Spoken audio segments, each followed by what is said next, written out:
আসসালামু আলাইকুম প্রিয় শিক্ষার্থীরা। দেখো, ঢাকা বোর্ড 2025 একটা সিকিউ, খুবই ইম্পর্টেন্ট সিকিউ ছিল। সেটা তোমাকে উদ্দীপক দিয়েছে এ সমান সমান 52 এবং বেস দেওয়া হয়েছে 10, অর্থাৎ ডেসিমেল সংখ্যা পদ্ধতিতে একটা মান দেওয়া আছে। এবং গ দাগে এখানে বলেছে কি যে এর মান যদি 34 এবং বেজ হচ্ছে এন হলে এন এর মানটা নির্ণয় করো। তো প্রিয় শিক্ষার্থীরা, এই অঙ্কটা সমাধান করার আগে আমাদেরকে জানতে হবে অন্য সংখ্যা পদ্ধতি, যে কোনো সংখ্যা পদ্ধতি থেকে ডেসিমেল সংখ্যা পদ্ধতিতে রূপান্তর করার নিয়মটা কি এক্স্যাক্টলি।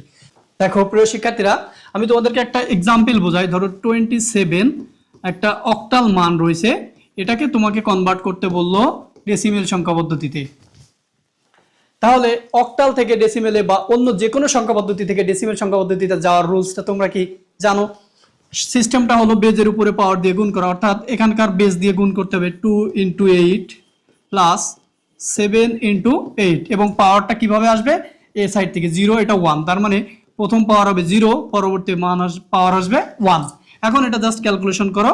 তাহলে 2 × 8, তাহলে 8 এর পাওয়ার 1 মানে 8, অর্থাৎ 8 × 2 = 16 প্লাস 7 ইন্টু, এখানে একটু খেয়াল করো ভালো করে, কোনো কিছুর পাওয়ার যদি 0 হয় তাহলে সেটার মান হয় 1।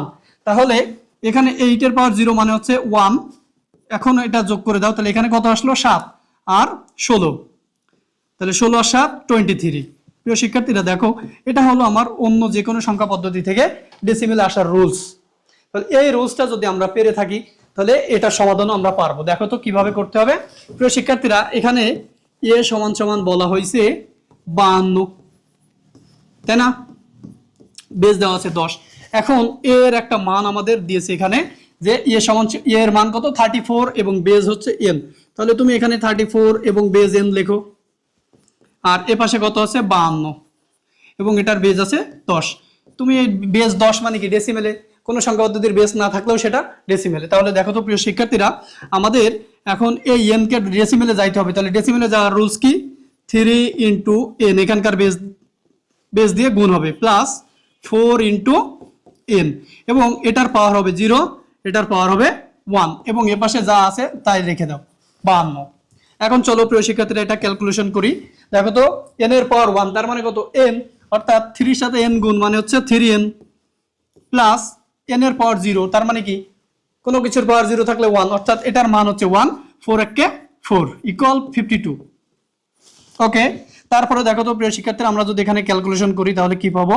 3n = এই যে 52, এখানে আছে 52 এবং এই 4টাকে এ পাশে নিয়ে গেলে কি হয়ে যায়? মাইনাস হয়ে যায়, রাইট? দেখো তো প্রিয় শিক্ষার্থীরা, এখন যদি আমরা এটাকে ক্যালকুলেশন শেষ করি তাহলে আমরা কি পাই?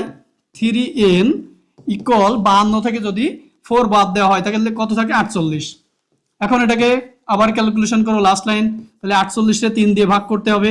তাহলে 48 কে 3 দিয়ে যদি ভাগ করি কত পাই? 16। এখানে n = 16 কিন্তু আমরা পেয়ে গিয়েছি, অঙ্ক কিন্তু শেষ। দেখো প্রিয় শিক্ষার্থীরা, তাহলে তুমি যদি এই বেসিক জিনিসটা না জানতে তাহলে কিন্তু এটা সমাধান করতে পারতে না। এখানে এই টাইপের অঙ্ক কিন্তু খুবই ইম্পর্টেন্ট, পরীক্ষা আসার মতো। বোর্ড যেহেতু 25 সালে ঢাকা বোর্ডে দিয়েছে, দেখা গেল 26-এ যারা পরীক্ষা দেওয়া তোমাদেরও কিন্তু আসতে পারে।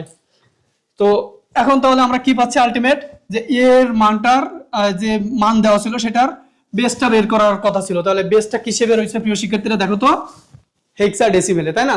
তাহলে 52 ছিল আমাদের মান, যে 52 এটা সমান সমান ছিল 34। তাহলে 34 এর বেস কত আসলো? 16। প্রিয় শিক্ষার্থীরা দেখো, যদি 52 একটা সংখ্যা, তার মান এটা যদি আমরা হেক্সাডেসিমেলে রূপান্তর করি তাহলে সেটা কত পাবো? 34। আশা করি সবাই বুঝতে পারছো। তো প্রিয় শিক্ষার্থীরা, এমন টাইপের ক্লাস আরো পেতে তোমরা সবাই আমার চ্যানেলটা সাবস্ক্রাইব করে রাখবা। ফেসবুক থেকে যারা ভিডিওটা দেখবা ফেসবুক পেজকে ফলো করবা। দেখা হবে নতুন কোনো ক্লাসে, নতুন কোনো ভিডিওতে। আল্লাহ হাফেজ।